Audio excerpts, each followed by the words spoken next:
What's going on, guys? It's Jack with Jack Wagon Overlanding, and we're back again showing you our latest completed build. It's a 2009 G550 all the way here from Alabama. Right off the bat, start where we always love to. We've got a 2-inch Jack Wagon Overlanding lift kit put on this thing.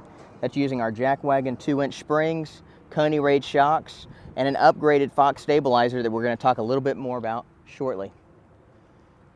Coming around to the front, see this beautiful Alabama plate up front. We like that. But underneath there, you'll see, for the first time in one of our videos, a Jack Wagon skid plate. That's a heavy gauge aluminum skid plate that we have black anodized to match up with the black presence of this truck. And also, off to the side, you'll see a little gray under there. And that gray is our JWO HD steering link kit. Right there at the front, you're looking at the drag link, which connects from the pitman arm over to the passenger knuckle. Back behind the axle, we also have the JWO tie rod, which connects from the passenger side over to the driver's side.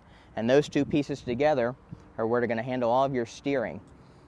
We beefed that up by using a Fox ATS steering stabilizer. Now, this is slightly different than the option you'll see commonly on our website and past builds. The difference is this is a bidirectional stabilizer, which means it eliminates any kind of pulling to one side or the other as the shock stays in its current position, and it's not always trying to expand like other shocks or stabilizers do. It also has several adjustable features on there to make the ride more stiff or more soft in the steering wheel. It doesn't actually change the way the truck drives, but it does change the way it feels in your hands. Now, this client has bought it with the intent to do some off-roading, so having those HD links, it's going to make it a lot harder to bend or damage these steering links. And also because his original drag link and tie rod were worn out, putting these on is going to have him riding really smoothly on and off-road. Coming over to the side, you can see that we're using a set of the Abenteuer G-Slides. You've seen these on a couple of videos in the past, and these are a really clean finished look on these G-Wagons.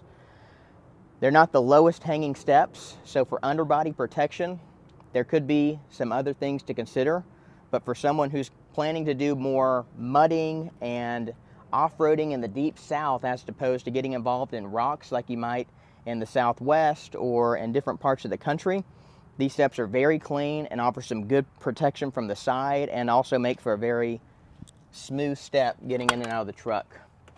And just quickly, you can see you have no problem finding your footing there and hopping right in. We really like the way that looks on this truck. Super clean. On this 2009, one thing that's fun, from the 09 to 2012 time frame, Mercedes was kind of in this revolutionary period. And one of the things that we see commonly is what exhaust is going to be on this truck. Now, this has an upgraded muffler, but it does have the factory exhaust system altogether. And so we do have plans to eventually tuck these up. And in fact, we might just do a turn down, but we're saving that for a later date. Wrapping around to the back, we're using the 911 reverse spare tire mount to house this full-size spare tire.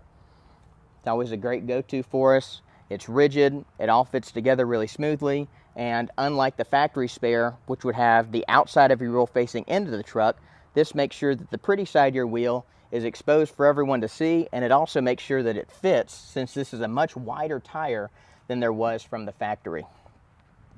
And what wheels and tires are those?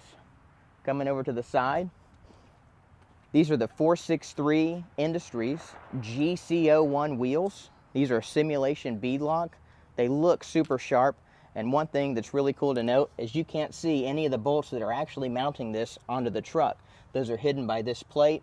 We've got a nice clean blacked out Mercedes logo on the all black wheel, and then wrapped around those to match up with the 2-inch lift kit and the wider offset of these wheels, which are not using any wheel spacers, are a set of Maxxis Razor 295 55/20 tires. Those are a metric 33. They give you a little bit more beef and grip really, really well. The fun fact about these Maxxis Razor MTs is we actually use these on our truck, and as of up until lately, sourcing Maxxis tires was actually a little bit of a challenge for us, but we've been able to secure a little bit better agreement with them, and now we can get them. So look forward to seeing a few more of those on future builds. Overall, this has been a really fun truck to work with. It turned out really slick. The all black is a go-to, and we're looking forward to seeing what this client thinks of it when he gets it. And speaking of that client, this client's name is Lee. And guys like Lee who've given us the chance to work on their truck, we can't thank you enough. Lee, when you watch this, it's really been fun working with you, and I really appreciate this opportunity. For everybody tuning in to watch these videos, that's going to comment, that's going to like and interact with this, we really appreciate you guys too. If you have a G-Wagon and you want to turn your truck into an off-road beast, or just get it set up to be a little bit different from the norm, hit us up and we'd love to help you out. I'm Jack with Jack Wagon, and we'll talk with you soon.